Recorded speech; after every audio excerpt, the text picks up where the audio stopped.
Meus amados irmãos e amigos, a paz do Senhor Jesus.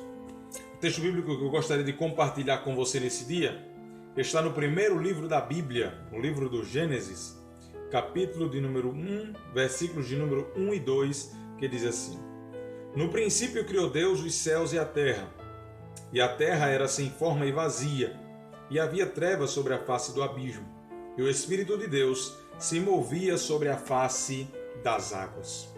O primeiro versículo da Bíblia, amados irmãos, estabelece para nós a base de tudo que haveria de vir depois. O primeiro versículo da Bíblia Sagrada nos dá agora um alicerce para tudo aquilo que seria colocado nas Sagradas Escrituras posteriormente. Por quê? Porque começa com um princípio de que Deus é o Criador de todas as coisas. No princípio criou Deus os céus e a terra. E mais adiante, o mesmo capítulo de Gênesis vai afirmar que Deus também criou o ser humano. E a criação, as obras que Deus fez em relação à natureza, também vão testificar da existência de Deus. É isso que o salmista vai dizer lá no Salmo de número 19, versículo 1, quando ele diz assim: os céus proclamam a glória de Deus e o firmamento anuncia a obra das suas mãos. Esta evidência, amados irmãos, é tão forte, é tão clara, que até o próprio apóstolo Paulo considera indesculpável os homens que rejeitam a existência e a soberania de Deus.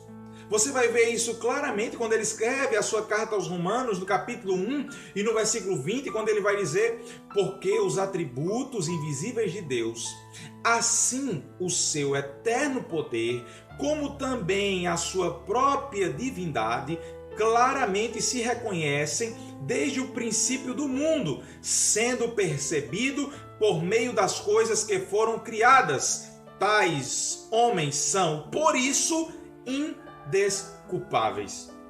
Tudo testifica da existência de Deus e da forma miraculosa como ele trouxe à existência todas as coisas. Como já a própria ciência nos afirma, nada surge do nada. Foi necessário que fosse dado um pontapé inicial, e esse pontapé inicial foi uma decisão divina, foi uma decisão de Deus, quando ele disse: haja luz. E muitas outras passagens na Bíblia Sagrada enfatizam que Deus é o Criador de tudo e que os seres humanos são indesculpáveis ao olharem ao redor e verem todas as obras que foram criadas por Deus. Só que agora nós entramos em um ponto muito interessante. Além de ser o Criador de tudo, Deus é também o nosso Salvador. Esse é o ponto desse vídeo. Que Deus é o Criador, muitas pessoas não têm dificuldade de compreender. Só que além de Criador, Deus é também o Salvador do mundo. Deus criou o homem perfeito, colocou-o em um lugar perfeito. Não havia nenhum tipo de imperfeição física, psíquica ou emocional. O ser humano vivia em um estado pleno de perfeição. Porém, após o pecado, o ser humano agora encontra-se em inimizade com Deus. O ser humano agora encontra-se afastado do seu Criador, distanciado do seu Criador, e agora caminha a passos largos para um abismo. Porque o pecado gera a morte, o pecado gera a destruição. Então agora, por causa do pecado, todos os homens inevitavelmente estão fadados a enfrentarem a morte. Porque todos pecaram e destituídos estão da glória de Deus. Mas Deus agora providenciou um meio de nós escaparmos da condenação eterna. Deus agora envia o seu Filho ao mundo. E o próprio Jesus Cristo é enfático ao dizer que o Filho do Homem não veio para condenar o mundo, mas ele veio para que o mundo fosse salvo por ele.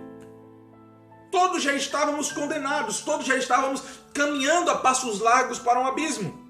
Entretanto, Jesus Cristo agora veio como sendo um meio de nós escaparmos dessa condenação eterna. Nós precisamos olhar para Cristo e ter a certeza de que lá está a nossa salvação. Deus, além de ser o Criador, além de ser o projetista de todo o universo, Ele é também o nosso Salvador. Ele pode salvar a sua vida, assim como Ele salvou a minha vida. E como Ele salvou a minha vida? A partir do momento que eu aceitei a Jesus como único e suficiente Salvador da minha vida. A partir do momento que eu entreguei nas mãos de Deus todo o meu ser, sem nenhuma reserva. A partir do momento que eu decidi agora viver uma vida para não agradar as minhas próprias vontades, os meus próprios desejos, mas agora agradar unicamente a Deus, aí sim eu comecei a viver o verdadeiro propósito de Deus para a vida dos homens, que é um propósito de vida e vida em abundância. E essa vida em abundância só vem por intermédio da entrega total da nossa vida a Jesus. Não por obrigação, não por imposição, mas por amor. Por amor àquele que nos amou primeiro. Que Deus abençoe a sua vida, que Deus abençoe a vida da sua família e até a próxima, em nome de Jesus.